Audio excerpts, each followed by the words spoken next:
জয় বিচার, জয় বিচার, জয় ঠাকুরের ভক্তবৃন্দ, মঞ্চে বসে আছেন গুণীজন, সবাইকে আমার ভক্তিপূর্ণ প্রণাম।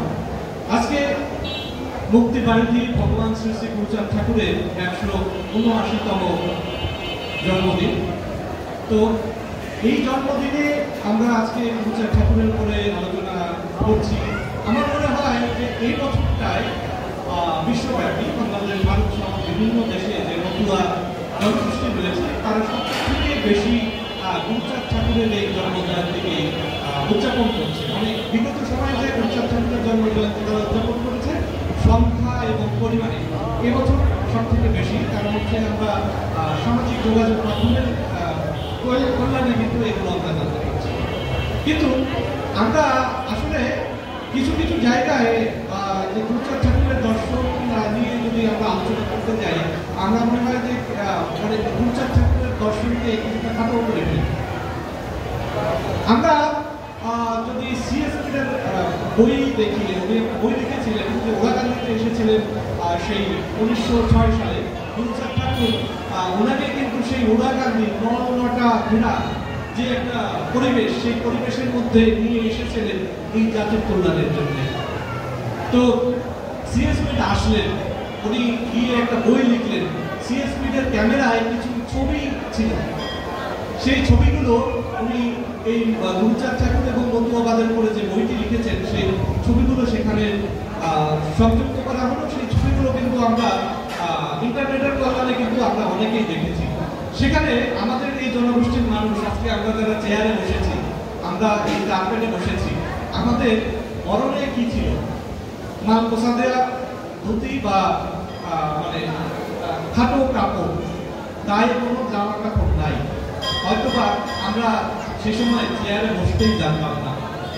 এবং 1901 সালের যে আদমশুমারি বা সেন্সাস যেটা হয়েছিল, সেখানে বিশেষ করে এই অঞ্চলে গুরুচাঁদ ঠাকুর যাদের নিয়ে কাজ করেছে, সমাজের পিছিয়ে পড়া মানুষ, এর মধ্যে সব থেকে বেশি সংখ্যক মানুষ ছিল নমশূদ্র। এই জনগোষ্ঠীর, বিশেষ করে জনগোষ্ঠীর শিক্ষিতের হার ছিল 3%। এখানে মনে হয় আমরা এখন 90 থেকে 95% মুক্ত জনগোষ্ঠীর মানুষ আমরা শিক্ষিত হয়েছি। তো এতে বলা যায় যে সেই 3%কে গুরুচাঁদ ঠাকুর আজকে নিয়ে এসেছেন সেই 90%-এরও বেশি জায়গায়। এবং আমার মনে হয় যে মতুয়ার ঘরে খুব বেশি সংখ্যক, মানে হাতে গোনা কিছু মানুষ যারা হয়তো ওই মানে সাক্ষরতা অর্জন করেনি, প্রায় সবাই এখন সাক্ষরতা অর্জন করেছে। একটা মরা জাতিকে তাজা করে এই পর্যায়ে নিয়ে এসেছে। আর গুরুচাঁদ ঠাকুর, হয়তো আমার কথায় আপনারা কতটা মানে ধৈর্য আপনাদের থাকবে আমি জানি না, আমি যেটা বলতে চাই, গুরুচাঁদ ঠাকুরের দর্শনে এই যে শিক্ষার জন্য উনি কাজ করলেন, এরপরে ওনার আপাতমস্তক কিন্তু রাজনৈতিক একটা ব্যাপার ছিল। রাজনীতি না থাকলে আমাদের সমাজের মানুষগুলো কিন্তু আজকে বড় বড় পর্যায়ে যে চাকরি তারা করছে বা তাদের অর্থনৈতিক মুক্তি, সামাজিক মুক্তি কিন্তু মিলত না। এখানে আপনারা দেখবেন যে গুরুচাঁদ ঠাকুর বিধবা বিবাহ প্রচলন করেছিলেন। তো এই বিধবা বিবাহ প্রচলন করেছিলেন কিন্তু ডক্টর সিএস মিলের কথায়। কারণ আপনারা জানেন যে 1969 সালে বা 79 সালে, সালটা আমি সঠিক বলতে পারছি না, এই সময় কিন্তু ভারতবর্ষে, তখন তো অখণ্ড ভারত ছিল, এখানে কিন্তু প্রথম আদমশুমারি হয়, ব্রিটিশ সরকার এই আদমশুমারি করে। তো এই আদমশুমারিতে ধর্মীয়ভাবে কিন্তু মানুষকে বিভক্ত করা হয়। হিন্দু এত পার্সেন্ট মুসলমান, এত পার্সেন্ট খ্রিস্টান, এত পার্সেন্ট বৌদ্ধ। তো সেখানে দেখা যাচ্ছে কি যে এই সর্বপ্রথম কিন্তু একটা মানে ধর্মীয় বিষ কিন্তু এখানে ঢুকিয়ে দেওয়া হয়। এর পরবর্তীতে খুব সম্ভব 1982 সালে, 1882, তো এই সময় আবার আরেকটা সেন্সাস হয়। তো সেই সেন্সাস বা আদমশুমারিতে সেখানে কিন্তু এই যে হিন্দু সম্প্রদায়ের যে জাতিগোষ্ঠীগুলো আছে তাদেরকে কিন্তু 36 ভাগে ভাগ করা হয়।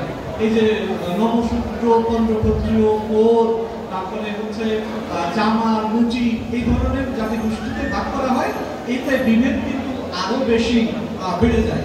এর কারণেই কিন্তু এই যে মানুষের মধ্যে একটা খেজুর গাছের রূপান্তর হয়। খেজুর গাছ বলতে গেছে কাঁটাওয়ালা গাছ। দেখা যাচ্ছে কি যে আমি নমসূত্র ঘরের সন্তান, আর একজন দেখা যাচ্ছে কি যে কায়স্থ ঘরের সন্তান, তাকে যে আমরা কোলাকুলি দিয়ে আমরা হচ্ছে এক হয়ে যাবো, একসাথে চলবো, সেইটা কিন্তু একটা বাধা কিন্তু এর মাধ্যমে তৈরি হয়।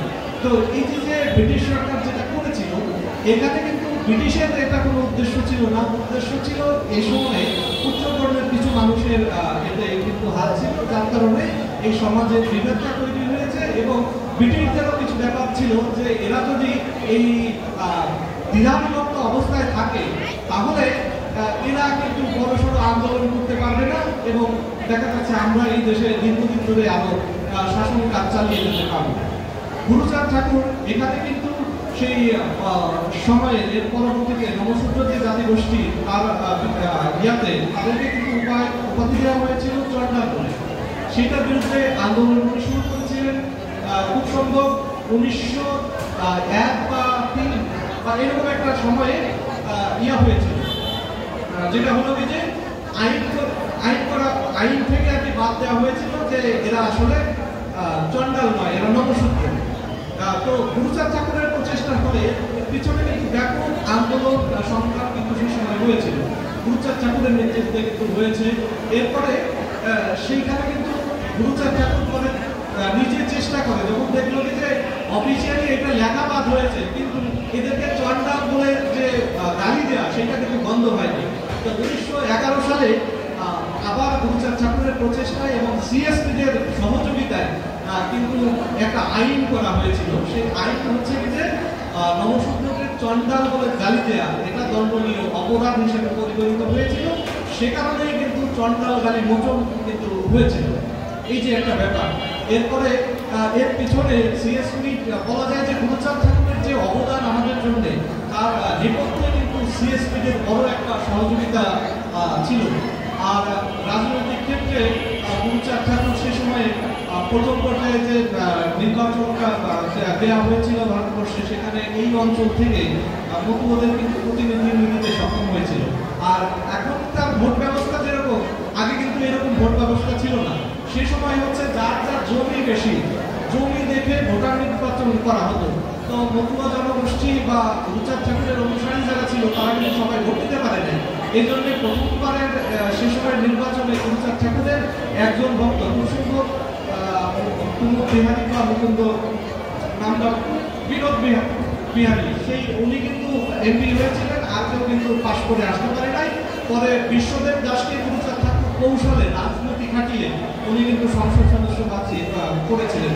এবং এই পর্যায়ক্রমে গুরুচাঁদ ঠাকুর কিন্তু 33 জন বা 37 জন এরকম একটা সংখ্যা, আমার ঠিক মনে নেই, এই পর্যায়ের মানুষকে, বিশেষ করে মতুয়া ওনার যারা অধীনস্থ ছিলেন তাদেরকে কিন্তু উনি সংসদ সদস্য করেছিলেন। এবং নমসূত্রের মধ্য থেকে 13 জন কিন্তু সেখানে ছিলেন।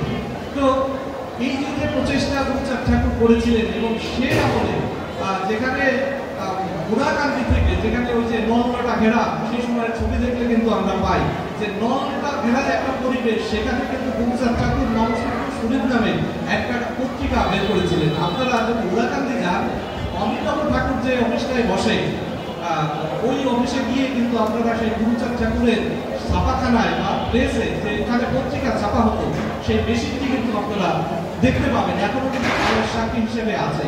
তো আমরা মনে করি যে এই আমরা যে জনগোষ্ঠী আজকে সামনে এগিয়ে এসেছি গুরুচাঁদ ঠাকুরের কারণে আছি।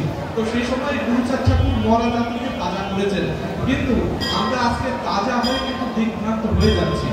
আমাদের নানা অনৈক্যের ফলে, ঐক্য না থাকার কারণে কিন্তু আজকে পার্লামেন্টে কিন্তু মতুয়াদের, বিশেষ করে এবারে বাংলাদেশের পার্লামেন্টে কিন্তু মতুয়াদের কোনো সদস্য নেই। আমাদের দাবি দেওয়া তুলে ধরার মতো কোনো মানুষ কিন্তু আসলে আমাদের প্রতিনিধিত্ব এখন করছে না। তো গুরুচাঁদ ঠাকুরের দর্শনকে যদি আমরা ধারণ করি, তাহলে নিজেদের আত্মউন্নয়ন করতে হবে। গুরুচাঁদ ঠাকুরের সে সময়ের যে কর্মকাণ্ডগুলো আমাদেরকে আরো বেশিভাবে চর্চা করতে হবে বলে আমি মনে করি। তো আমি দীর্ঘক্ষণ ধরে আপনাদের মাঝে আলোচনা করলাম, আমার বক্তব্যটি আপনারা ক্ষমা করবেন। সবার কাছে আবার ক্ষমা প্রার্থনা করে আমি বক্তব্য শেষ করছি। জয় হিন্দ, জয় হিন্দ। Audio Jungle.